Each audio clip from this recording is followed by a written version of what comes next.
Game number 3 of the lower bracket matchup here between eStar Gaming and L5 on the way in just a few moments' time. And eStar Gaming are on the verge of elimination after surpassing everyone's expectations in the group stage. Kaldor, there's a lot of discussion going on about things before going on, and I believe you wanted to kind of continue on that point. Yeah, we were talking already a bit about the choice between the Orioles, Heroic, and I actually think both of them are viable if you look at it. I think the reason why they went into the Resurrection is they said, the one thing that can happen to us is we lose Vala. It can happen when Zeratul sets up a Void Prison, for example, if he happens to catch both of the supports. And the way they played with the Resurrection, they basically just figure in, at some point, L5 is going to get the drop on the Vala, is going to kill her, and then you have the chance to just resurrect her afterwards. So you basically build yourself in a bit of a buffer if the worst case happens. If they have the perfect execution, make no mistakes at all, and can stagger the Divine Shield with the Oriole, then I think denying the initiation that Jehao showed earlier, then you're right. It's just I feel they were worried that they could not always save Vala, and that was the only way to come back into the fight. I mean, one thing's for sure, after looking at those 2 games now, eStar has got to be stressed. They have to be in a stressful position. They are 1 game away from elimination here, and I feel we need group stage magic from them again. Where's that magic that we came to love from eStar in the group stage? There needs to be something like that if they want to turn this around, surely. I feel like when eStar was at their greatest form, it was with an extremely offensive 4-man and with a weird, unique global. Yes. Was with it, with like the Zagara coming out or some form, not even necessarily global, at least a hero that has concern into the macro play. And I think that is going to be absolutely necessary knowing we're going to Tomb of the Spider Queen. So I actually feel like I want the Zag, something like that to come out here for eStar because it's such a creative pick. I think the more interesting thing is we stopped trying to worry about banning Xingzi. It's now about focusing X. All right, let's get into it. Game number 3. This is elimination time here for eStar Gaming, unless they can bring something good here to the table versus L5. I feel L5 just flipped that switch that we've been talking about earlier. They are looking so much better at this point in their execution and the way that they are approaching it. And the one thing that I love with them that they haven't shown before is it's not only the team fight. They make the macro moves on the maps as well and play it safe and slow when they have to, and I really like that. I wonder if I don't know if we're at kill switch just yet. I think we're at hospitalizing switch. Yeah. Where they've taken the baseball bat, they're giving them a good few hits. But the thing about it is, so L5 has been this entirely macro-based team that mixes in a little bit of team fighting here and there and then just does whatever they want on the map, and then they'll continue to just wave after wave they come at you in such a sense. But this tournament, it seems like they've been forced to evolve. Think about what they did on Infernal Shrines. They looked for kills at the right time. They're, again, still focusing certain heroes. At certain moments, they continue to focus on the team fight, which is not the L5, I think, that won in a traditional sense. That's not the same team that won at BlizzCon. So it feels like they're evolving, and it seems like they're getting better. I completely agree. There's definitely been an evolution here for L5 in this tournament. It's just, when does this stop? Is it good enough to keep going beyond this? I do think it's enough to be able to take out eStar, but the last game was impressive and the execution was there, but that wasn't BlizzCon L5, nor was it GCWC L5 for me. It was, yes, nice, clean, top-tier play, but I'm still not convinced that it will be as dominant, you know, of that type of performance that we've seen. Yes, the switch is there, we see the instinct, but it's not the final form, I feel, of L5. I would argue that that makes one of the big teams that can win a big tournament, though. We've been talking about that being a trait that Dignitas has, that they are able to adapt over the course of a tournament and they gain momentum as the tournament continues.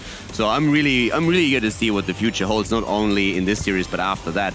And for now, we are falling back into the same MO that we have seen on the previous maps. We see an Uther on one side, and in this case, L5 is actually not willing to give them the double support Vala and picks it away again. So you just came off of a win off of that. Why would you deny it? Because the map accents that composition and that style of play so very much more. I love to see this from L5. And on a Battlefield of Eternity, where that team fight and poke is relevant, but tri-laning with that, whereas we've known that strategy to gain the value isn't there. You don't siege up and pressure out on BOE, but you can on Tomb. So that deny here with the 1-2 of L5, I love to see that here from them. And I can, you know, it's just interesting to see that coming off of a pretty convincing win-ish in the last game.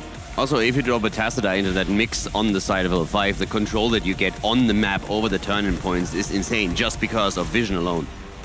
I know this is, unless this is a Warrior, okay, that's going to be tier.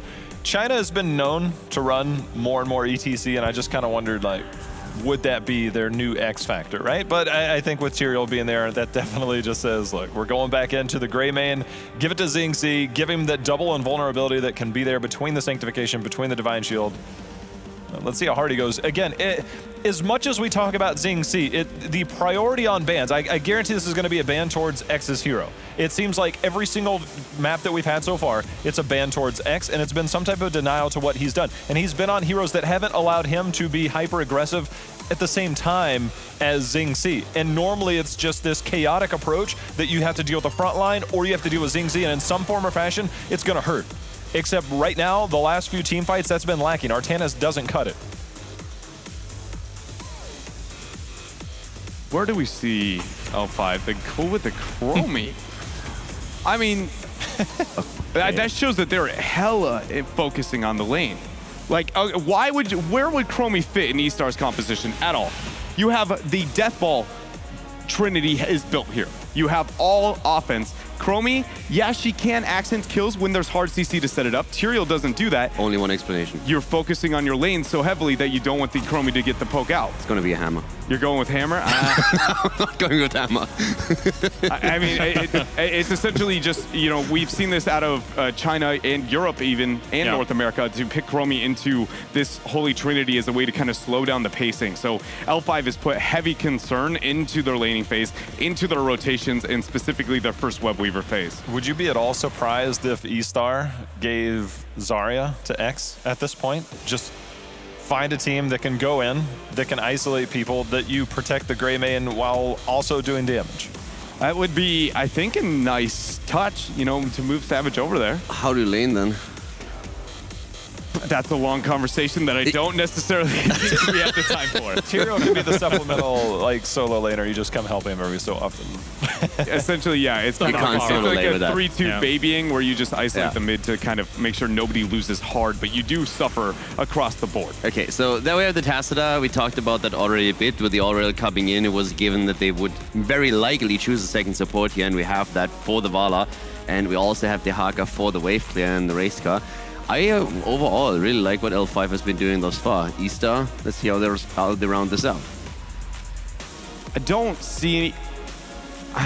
this is where I want the Zag, into the Dahaka matchup. I know it says that the Global isn't going to provide that much, but I want something crazy. I know the Zag, when I say the Zag, not actually the hero directly, but that eStar flavor, considering their matchup, considering the map. It was Zag into Dahaka on Dragonshire. It doesn't work as well here, but something of that level of creativity from eStar. Otherwise, I do not see them being successful here in their potentially last game. I just really hope it's not Ragnaros. Oh God. It's an appealing fallback option. Ragnaros is like a not even once for me in this tournament. Just, you don't even like question if you're going to go in that direction. I mean, so Zeratul is kind of a fallback option. All right. They go Varian. So Varian will be the melee.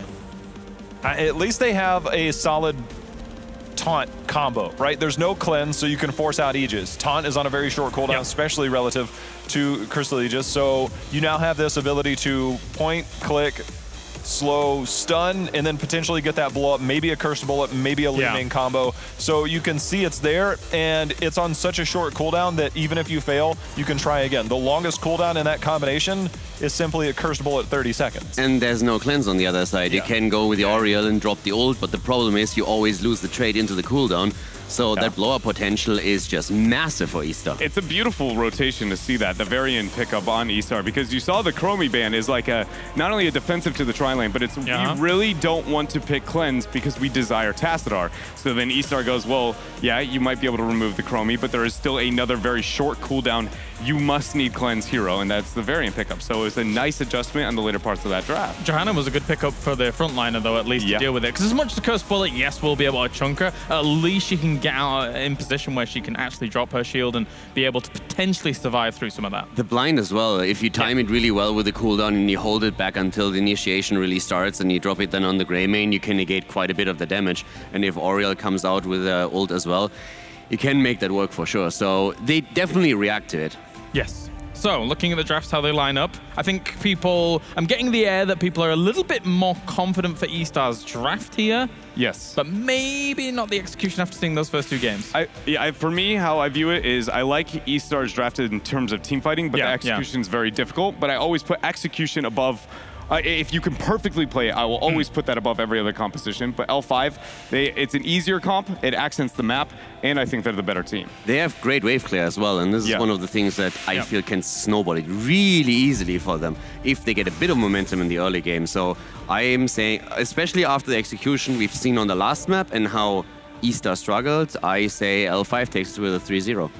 Well, that was our first prediction, so there you go. I mean, you were about to ask, right? Yep. Moving on to the second prediction, I am going to go with L5 as well. The draft would have to be very heavily in favor of eStar for me to commit to them at this point, and it was good, stronger, but really hard to pull off. Draft-wise, I think this is eStar's best chance, and admittedly, it's their last chance. But I'm going back to L5. I just have way too much faith in what they can do right now. All right, you think the 3-0 is on the way. Let's see what chat thinks. Are they going to go with the boys? Yes. Finally to the other side. They're copying us, I'm telling you. It's flip-flopped. It's flip-flopped quite heavily here and drastically in this series so far. Game number 3. This could be eStar's last match of the tournament. Let's see if they can bring it back here against L5. Let's head over to the commentary team. That's right, L5 could knock out eStar officially here in the tournament. Can eStar find a grip and hold out against L5? We will see as we head into our third and potentially final game of this series. It is going to be on Tomb of the Spider Queen. That's right, here on the left side in the blue, it is eStar looking for a victory. SW will be on Uther, Zing C will be on Greymane, H on Tyrael, Tiger on Li Ming, and X playing Variant. Whereas on the right-hand side, it is L5, and we have SCSC on Valor, Soy on Ariel, Nacho Jin on Tassadar, Jogha on Dahaka, and Noblesse is on Johanna.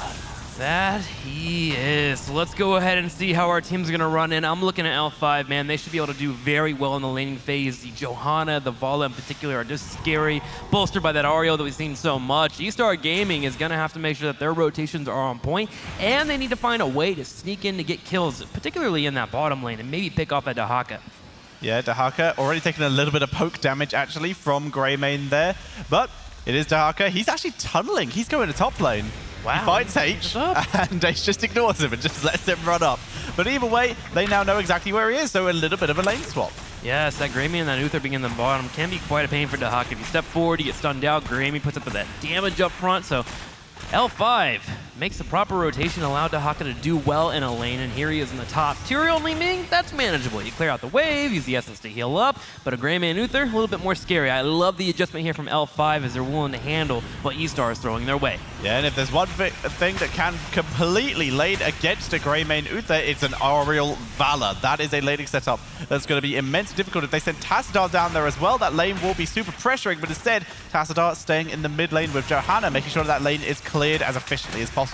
X coming in here, will charge forward. Swoy does live forward. SCSC turns around for the auto attacks. And we just saw in the middle lane what I'm fearful of for the entire game. Can eStar Gaming actually move into a fight, get a taunt that they want to actually force someone to be killed off? Here we have 3 people in the bottom lane, but in this 2v3 they're handling very well. With taunt coming online at level 10, it gets a little bit more effective, but we saw Johanna and Tassadar walk away from a 4-man gank easily in the early game. Yeah, and that's going to keep happening. They have a lot of heroes that are super tough to kill. Tyrael also quite tough to kill from the side of eStar, and as such, H will be able to escape.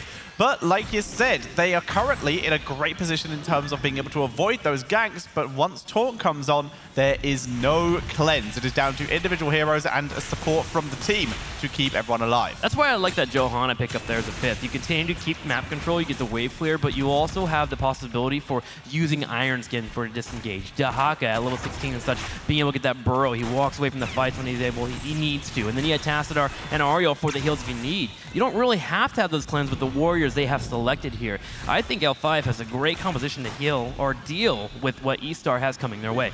We will see if that works out for them as level 4 hit for both teams about the same time. Both teams staying quite equal. Uther does in fact go for that Holy Fire. He was hovering for a bit, potentially maybe thinking about the Holy Shock to try and get those executions. Instead, values the wave clear. The Web Weaver's very important in terms of pushing potential on this map.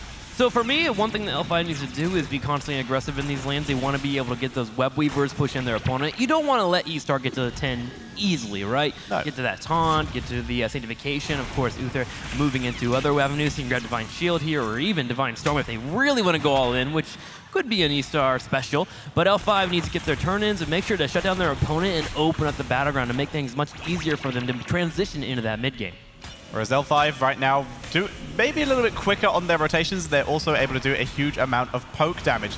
Already turning in 42, and there is the full turn-in. So it's going to be the first Web Weaver coming in for L5. Now let's test the defending potential of the eStar composition. They're going to try and grab a tower here. They're getting just short, but if they are able to get him...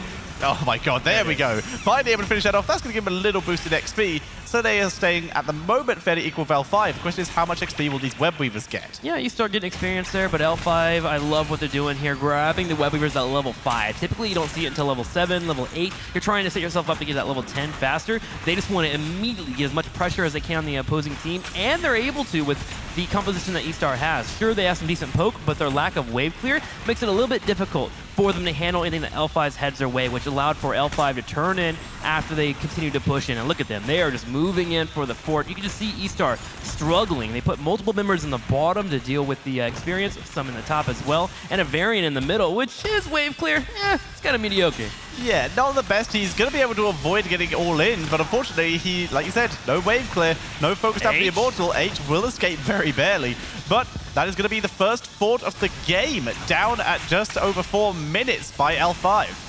Oh man, I'm so worried here for eStar. They need 3 more levels here to get to their power spikes where they can actually start to pull off this composition and see if they can pull it off against L5, but 10's going to hit really quickly here for L5 as they are a full level ahead. Zhonghua going to deal with the pressure on the bottom as Greymane and Uther decide, you know what, we're going to go ahead and forfeit the pressure on the top lane and just push in our own, get the experience and try to stay with L5, but will it be worth it with this tri-lane doing so well here? They clear out the waves, they've already killed a fountain, and now they can start working on a fort. It seems to be a consistent problem. All of the lanes from eStar appear to be losing their matchups, except for bot lane, because it has been purposefully abandoned here.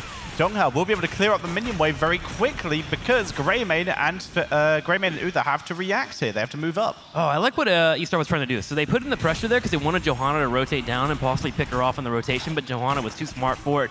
Flashlighted them, saw them in that area, and were able to go ahead and prevent that gank from occurring. eStar was hopefully trying to bait some kind of engage to get that experience back, but L5 is playing so well today, so smart, that really they didn't allow for the opportunity to pop here. eStar continuing to float around their structures, playing as safe as they can, and they don't have very many options. Maybe they can grab a mercenary camp, but that's about it, while L5's continuing to grab gems, start working towards that level 10, and set up for other turn-ins after they fight. Yeah, eStar don't have options, but gems is something they do actually have in abundance. They have 20 turned in, 72 in their back pocket. If they were able to get the turn-in, they could, in theory, build up enough to get that second turn-in afterwards. The wonderful dream of chain turn-ins, which is very hard to pull off, but if you can get enough control from your first push, it is possible. L5 with 10, and they instantly turn up the heat. They put multiple people on the top. Johanna's on the right side here with the flank, and use Blessed Shield to stop any engage from occurring. Also, lockdown members they overstep, like Tiger here, who is stepping up pretty far here to get in a nice orb to help defend. L5 does get that fort down low on health, while Zhonghua continues to watch that bottom lane for that turn-in. There are now enough gems in the potential of in the pocket of eStar to get those chain turn-ins if they can get to the turn-in point. They just turned in another 13, so they are attempting to work their way there, but here comes the attempted interrupt by SDSC, who does force H to back up with his 19 gems. Okay, 10 is here. It's what eStar Gaming has been building up to. Now, can they execute? Can they perform in the fight? We're going to have to keep an eye on Varian. He's the one that's going to start these engages. X in particular, he's looking for anyone they can move towards. He sees Noblesse here on the right side, but with Iron Skin being available, he should be fine here against X. Toy comes in with an Entertainment Strike. The taunt does pop out, but the Iron Skin popped immediately here, and L5 just walks away. Drag connecting as well. L5 is ready to fight. They're trying to move in. That ice skip will be off very soon. We're seeing Barrier getting pulled in. Shield Wall, there's the Sanctification, but no follow-up. They don't want to move out of the Sanctification into potentially Tower Rage as the Archon begins to get value. Once again, Shield Wall being dropped. Eldarin's Might. Tyrael attempting to juke his way to freedom. There's no fort for him to run to, though, but Eldarin's Might gives him the escape. Instead, everyone's moved in onto Dahaka, but now Ziggsy out of position. Disengaged, though, able to escape. eStar just looking really sloppy right now. We had the Sanctification pop out, and L5 just literally stepped away from it. There was no major engage that occurred that allowed for eStar to move in for a fight. The taunt was wasted on Johanna. Johanna walked away. The drag from Dahaka pulled Varian out of position. eStar needs to clear up and get the situation to the spots where they can force in the fights. The most sensible reaction to Sanctification. How do you counter it? Just don't fight in it. That's the easiest reaction there. Not always that easy in practice, but L5 doing it perfectly as they get the second Web Weaver turn in first.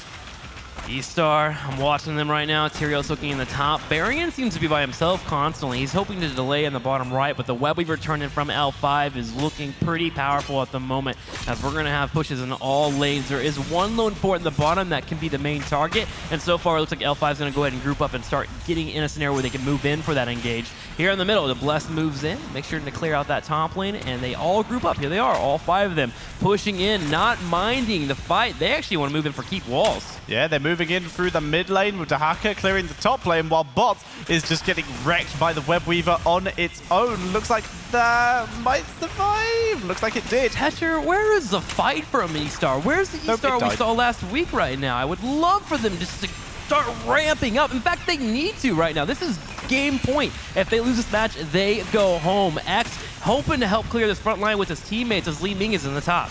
Yeah, Li Ming doing her best to clear this up, as it is just Dahaka up here. She's not in a huge amount of danger and could focus all of her abilities onto the Web Weaver, and as such, she does clear that up without taking too much damage. But bottom fort did in fact die. Now we have... no, it didn't. It's just really hard to see on the minimap there. You were talking in future tense, because he is probably going to die. The minions are going to move in and clear that up very easily. But yeah, now the keep walls are slightly damaged, and we do see L5 continuing to take advantages, grabbing their own bruiser camp. Greymane is going to attempt to counter that, though, for eStar there once it comes up. I will say there are moments here where L5 is starting to get a little bit on the careless side. They're splitting people out because they're realizing that eStar is not going in for the engage, which should allow for eStar at some point to go in for that fight and maybe force a scenario where it could work out for them. But eStar hasn't taken the opportunity. They are literally scared of their opponents and where they are in the distance. They don't see them. They assume they're setting up some kind of gank, coming in for an aggressive pressure. I just want to see eStar turn it up here. Oh, the deny of 27 gems. No. SW770 goes down. So many gems lost to the ages there. And that is a huge deal. They still have over 96. They're still in a pretty good position for a turn if they can get there, but that sucks. Yes, that is pretty much bad news here for eStar, but they still have 98, 99 gems, as you were mentioning. Now, X does scout here on the left side. They're waiting for Uther. Can't really move in without that Uther. But it is eStar we've seen in the past go in for 4v5s randomly, and Johanna technically is not here. She's on the bottom right side. But eStar just gives up the mercenaries, allows for them to be taken here, as they just seem to be content with where they are in the game. Yeah, Greymane never getting the opportunity to take that bruiser camp stolen away by L5 as they continue to just take anything they want at any time. They are now already 8 gems away from yet another turn in. 3 in a row is what we could see here from L5. eStar's grouped up. This could be the moment. They're on looking the middle. for it. Finally, There's they're going the in. shield wall. Jagla here with the drag. There's the taunt around Dahaka, but the instant ages. The E just keeps them alive. Here comes Johanna, grouping everyone together as the Psystorm is 2 heroes. Divine Shield is used on Uther as the sneaky turn-in happens from below, thanks to Tyrael. Yep. Now the question is, can they all get out alive so that they can actually follow up on this? We're seeing H getting chased down. He's trying to juke to freedom. He needs his team for help as he's focused down and taken out. Yep, you can't juke when there's a tongue on you, and L5 will clear him up and get 16. And now they can focus on clearing out the webs. They actually have one here at the bottom. They're already clearing it out. The middle is being looked at by Dahaka at the same time. Will eStar even get much turret pressure killed off here for that experience? They would love to get anything, and they want to get to 16 so they can match wits here with L5. Absolutely. eStar are on the backest of back foots right now. They are a talent behind. They are every structure behind, basically. They only have their keeps remaining at this point. But To win the game, that's all you really need is a core. So eStar just need to try and finally take some fights. You're right. It all comes down to one kill. If they can get one kill here against this composition, start to break apart L5, they do have the turn-ins available. They have gems to drop off. They can start moving in for boss plays and such. It's all about getting there. I think the best course of action is to continue what they've been doing the entire game and lay dormant until they get to 16 and then go for the explosion of those kills. But L5 continues to shark around. They're willing to move in for engagements. They're holding the bushes very well. In fact, L5 even doing another turn-in right now. Yeah, an immediate reaction turn-in from L5, keeping the pressure on, just sieging these lanes via Spider. And that is a rough situation for eStar, as we're seeing X focus down, but it is Varian who has a button called W that allows him to make himself invulnerable. Greymane having to get a Divine Shield dropped onto him, though, as he retreats. The stun from Uther probably just saved Ziggsie's life. SCSC continuing with the fight does save Tiger, the speed from Jokia, so scary. But look at where the web weavers are. There's one already here in the middle. It's starting to push in. The bottom and the top are pushing freely. 15.5 experience here for eStar. They can get a taunt underneath the fort after they hit 16. That's where they could go in for the engagements. But here we have Vala, SCSC in particular, stepping forward to bring out the aggression. Drag connects here on the top right. H will use Satifications. Sank is dropped. It only gets 2 members. We're seeing Greymane trying to do something. He gets back with the disengage. It's going to be Uther drops first, dropping as much healing as he can, with the Variant getting taken out as well. And L5 lost nothing. They're going to take down the keep. They have no minions. They're just tanking it themselves. L5 in complete control right now. Grabbing the keep already. It will be burned out. Greymane's in the top clearing. At the same time, L5 says, okay, you have 2 people top. We'll easily rotate to the bottom as a unit of 5, clear out the entire wall, and start looking towards the keep. They are loving the control they're in, and they're orchestrating it very well. Tiger hoping to poke around, but look at that immediate spread out. Oh, Blessed Shield.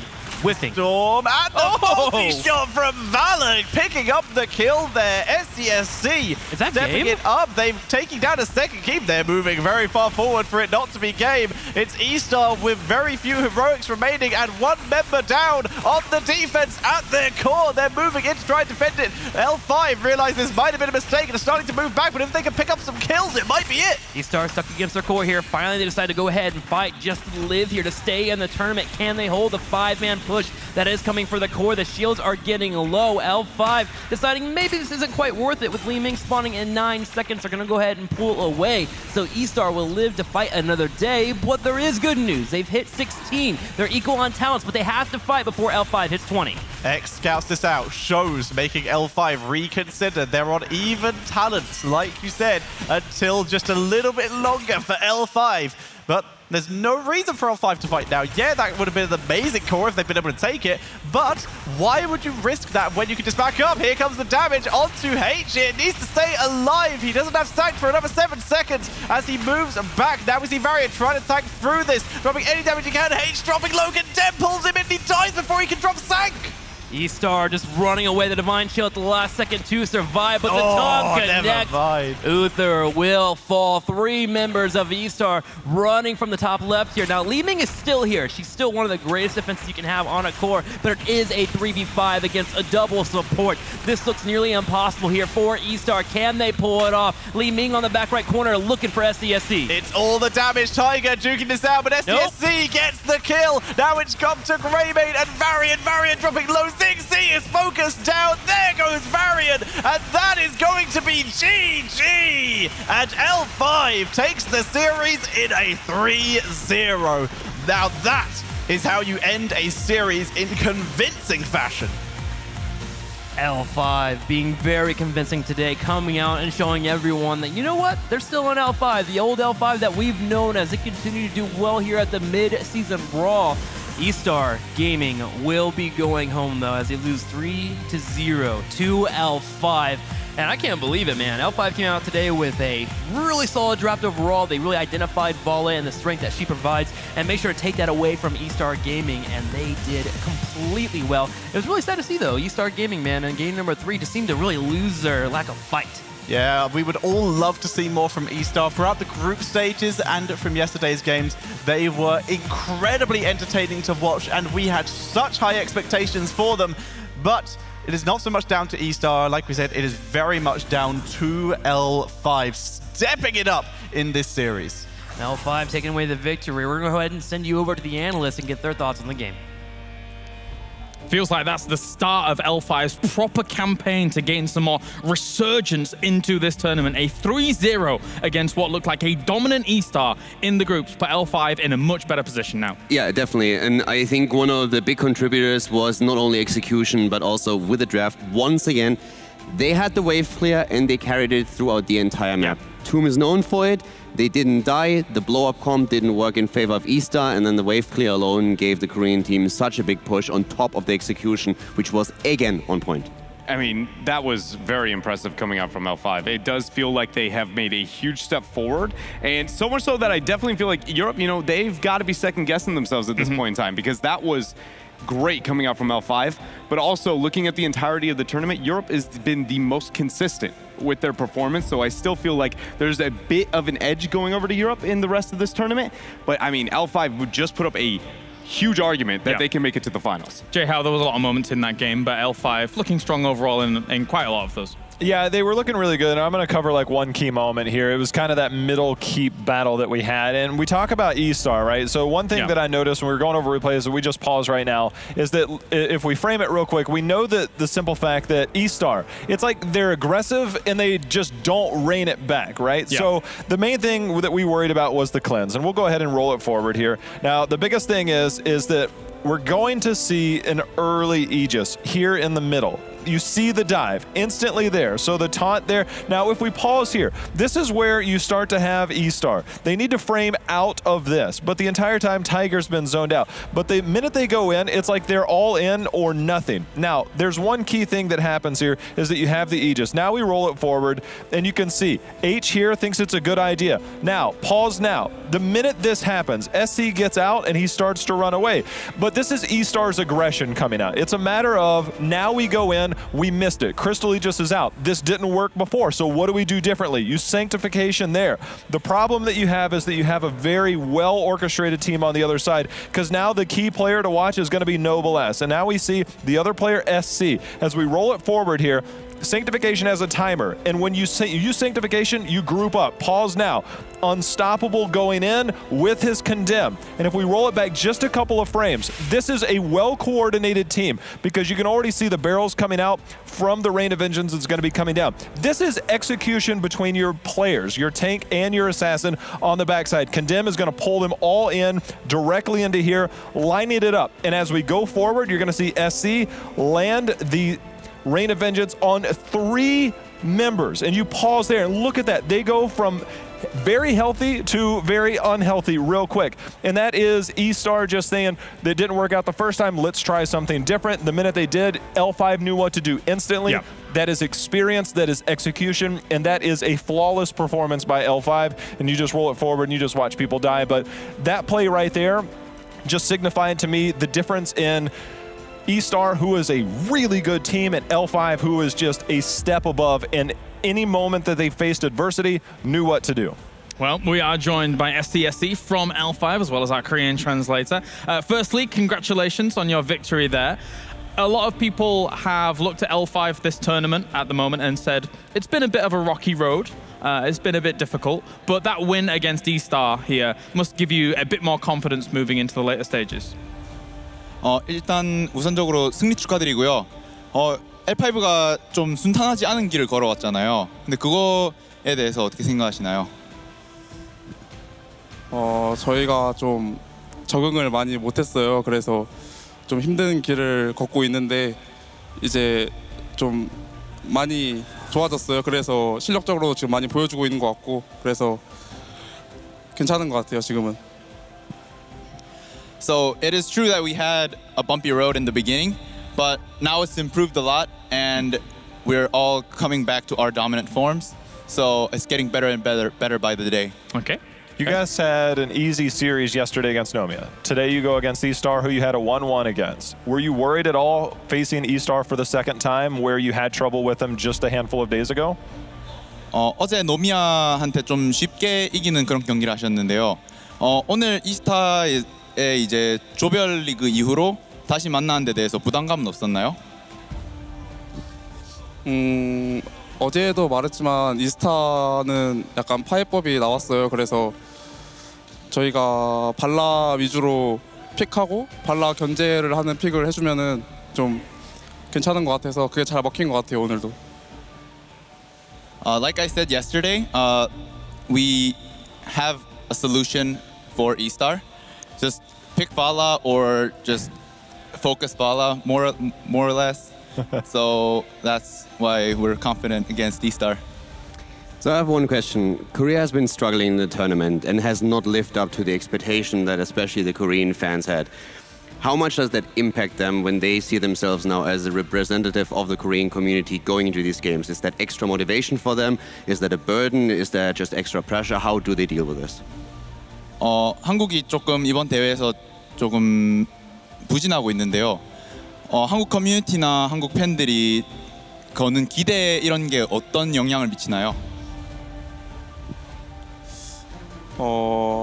솔직히 한국이 지금까지 보여준 게 있어서 팬분들이 좀 기대를 많이 해요. 그래서 저희가 질 때마다 좀 부담을 많이 느껴요. 그게 근데 그래도 우승을 바라볼 수 있는 한국이 될 수 있게 보여드리겠습니다. It is true that we get a lot of expectations because we've shown so much, and I hope for this tournament too we can actually turn to be the dominant force again. Okay, thank you. My last question is, if they get opportunity to go up against the Europeans later down the line, do they think that they can get their revenge on them after what's happened so far in the tournament? 이제 이후 그 경기에서 유럽 팀을 만나게 되면은 이제 복수를 할 수 있을 것 같나요? 솔직히 블랙이 좀 이길 줄 알았어요. 근데 디그니타스가 좀 생각보다 좀 많이 잘해서 이길 수 있을지는 모르겠는데 그래도 디그니타스는 좀 이기고 싶어요. We thought Black would win against Dignitas, but Dignitas played better than we expected. But if we meet Dignitas, we hope to win against them. All right. Well, thank you very much, SDSC, and good luck in your future games as we check in with the bracket now to see what everything has gone down here in the mid-season brawl so far for the playoffs. As we do have L5 taking that victory there, and now they are awaiting their opponent in MVP Black or Roll 20. And obviously we do have Dignitas and Fnatic still waiting up at the top of the bracket as well, waiting to see who not only is going to be moving through into the grand final with that one map advantage, but also who is going to be falling down later on to play one of the winners over there. Caldo, you stole the question right out of my mouth because I've always been so... We've seen, especially SC and those guys... I saw you smiling and I thought, okay. But the Korean community has always been very harsh on them. Yes. If they don't even get first place in a tournament, never mind anything else. So I can only imagine what's going on over there at the moment. It must be chaos. Definitely. It's one of the big things in Korea that because of their tradition with esports in particular, I mean, there's a reason why we oftentimes call them the motherland of esports. Right. There's high expectations towards the Korean players and teams performing on a high level, and so far they disappointed. So they have a lot of pressure on their shoulders, and I think we oftentimes in the West underestimate how much that adds to the anxiety that you might have heading into a game. We're going to go to a break in a few moments, but before we do that, of course, I want to say a bit of commiseration for having to lose eStar at this point in the tournament. They've shown one of the most splendid runs, I would say, out of any team in a long time for any tournament, regardless of going out at this position. Being able to watch them throughout the matches that they've played so far has been nothing less than phenomenal. Yeah, not only just their play style, the games that they put on, the entertainment value alone, but again, I will say this, I genuinely thought China would struggle to make it out of group stage. So to see this from them, to suddenly pick up the game, learn it so quickly at this tournament, I have been so impressed. I only have positive things to say about eStar. Jay, you enjoyed eStar? I remember seeing posts after day one. It was just like, hey, I'm a new eStar fan, right? It's who is this team and why don't we know them? The names are familiar, but their play style was different altogether. Just a delight to watch. I think that they made a lot of fans here, and props to them. All right, well, thank you very much, guys. We're going to go to a short break now, but when we return, we have another lower bracket match to determine who's going to go up against L5. It will be Roll 20, the last representative of North America, going up against MVP Black.